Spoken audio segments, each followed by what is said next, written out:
രാജ്യസഭാ തെരഞ്ഞെടുപ്പിൽ കോൺഗ്രസ് സ്ഥാനാർത്ഥിയായ മീനാക്ഷി നടരാജന്റെ നാമനിർദ്ദേശ പത്രിക തള്ളിയതിനെതിരെ കോൺഗ്രസ് നേതാക്കൾ ഇന്ന് തിരഞ്ഞെടുപ്പ് കമ്മീഷനെ കാണും എന്നുള്ളതാണ്.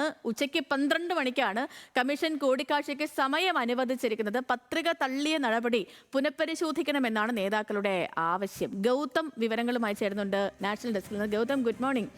തെലങ്കാനയിൽ രജിസ്റ്റർ ചെയ്ത ഒരു ക്രിമിനൽ കേസ്, ആ ക്രിമിനൽ കേസ് നാമനിർദ്ദേശ പത്രികയിൽ നിന്നും മനഃപൂർവ്വം മീനാക്ഷി മറച്ചുവെച്ചു എന്നുള്ളതാണ് BJPയുടെ ആരോപണം. എന്നാൽ BJP കള്ളക്കേസ് ഉണ്ടാക്കുകയാണെന്നും മീനാക്ഷിക്കെതിരെ ഈ മീനാക്ഷിയുടെ പ്രതിച്ഛായ നശിപ്പിക്കാൻ വേണ്ടി ശ്രമിക്കുകയാണെന്നും എന്നൊക്കെ കോൺഗ്രസ് ഇതിന് പ്രതിരോധം തീർക്കുന്നുണ്ട്. അപ്പം തെരഞ്ഞെടുപ്പ് കമ്മീഷനെ കണ്ട് എന്ത് കാര്യങ്ങൾ സമർത്ഥിക്കാനാകും കോൺഗ്രസ് നീക്കം നടത്തുക? തെലങ്കാനയുടെ ചുമതലയുള്ള ജനറൽ സെക്രട്ടറി കൂടിയാണല്ലോ മീനാക്ഷി. അപ്പോൾ അതുകൊണ്ട് തന്നെ കാര്യങ്ങൾക്ക് കടുപ്പമേകുമായിരിക്കും.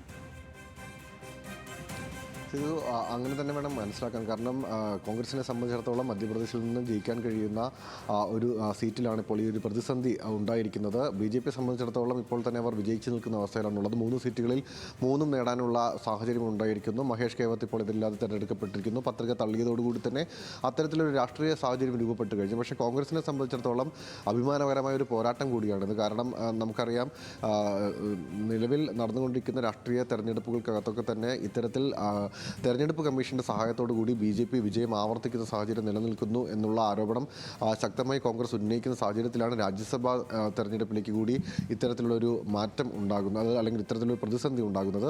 അതുകൊണ്ട് തന്നെ ഈ കേസുമായി ബന്ധപ്പെട്ട് ഇത് നിലവിൽ റെക്കോർഡിക്കലി അതിൻ്റെ സാധ്യതയെപ്പറ്റി, നിയമപരമായി അത് ഉൾപ്പെടുത്താത്തതിൻ്റെ സാധ്യതയെപ്പറ്റിയും അതുമായി ബന്ധപ്പെട്ട് കോൺഗ്രസ് ഉന്നയിക്കുന്ന ഇത് കെട്ടിച്ചമച്ച കേസാണ് എന്നും അത്തരത്തിലുള്ള കേസുമായി ബന്ധപ്പെട്ടുള്ള നടപടികളൊന്നും നേരിട്ടിട്ടില്ല എന്നും ഉൾപ്പെടെയുള്ള കാര്യങ്ങൾ വ്യക്തമാക്കാനുള്ള ശ്രമമായിരിക്കും നടത്തുക കോൺഗ്രസ് നേതാക്കൾ. KC വേണുഗോപാലിന്റെ നേതൃത്വത്തിലുള്ള സംഘമായിരിക്കും ഉച്ചയ്ക്ക് 12 മണിയോടെ കാണുകയും അതിനുള്ള ചർച്ചകൾ നടത്തുകയും ചെയ്യുക. പക്ഷേ കേന്ദ്ര തെരഞ്ഞെടുപ്പ് കമ്മീഷനെ സംബന്ധിച്ചിടത്തോളം ഇത്തരത്തിലുള്ള ഇടപെടലുകളൊക്കെ തന്നെ ഫലം കാണുന്നത് നമ്മൾ ഈ സമീപകാലത്ത് പരിശോധിച്ചാൽ കുറവാണ്. അതുകൊണ്ട് തന്നെ ഇതിൽ പുതുതായി എന്തെങ്കിലും മാറ്റം ഉണ്ടാകുമെന്ന് നമുക്ക് പ്രതീക്ഷിക്കാൻ വയ്യ. പക്ഷേ പ്രതിഷേധങ്ങളുമായി മുന്നോട്ട് പോകേണ്ട സാഹചര്യത്തിലായിരിക്കും കാര്യങ്ങൾ ചെന്ന് അവസാനിക്കുക. ചർച്ച അതിൻ്റെ ഒരു സ്വാഭാവിക നടപടിക്രമം എന്ന നിലയിൽ നടന്നു പോകാനുള്ള സാധ്യത മാത്രമേ ഉണ്ടാകുള്ളൂ. മറിച്ച് അതിനപ്പുറത്തേക്ക് നിയമപരമായ പോരാട്ടത്തിലേക്ക് പോയി ഇതിനെ സമർത്ഥിക്കാനായിരിക്കും കൂടുതൽ ശ്രദ്ധ കേന്ദ്രീകരിക്കാനുള്ള തീരുമാനത്തിലേക്ക് എത്തുക എന്നാണ് ഈ ഘട്ടത്തിൽ മനസ്സിലാക്കാൻ കഴിയുന്ന സേതു.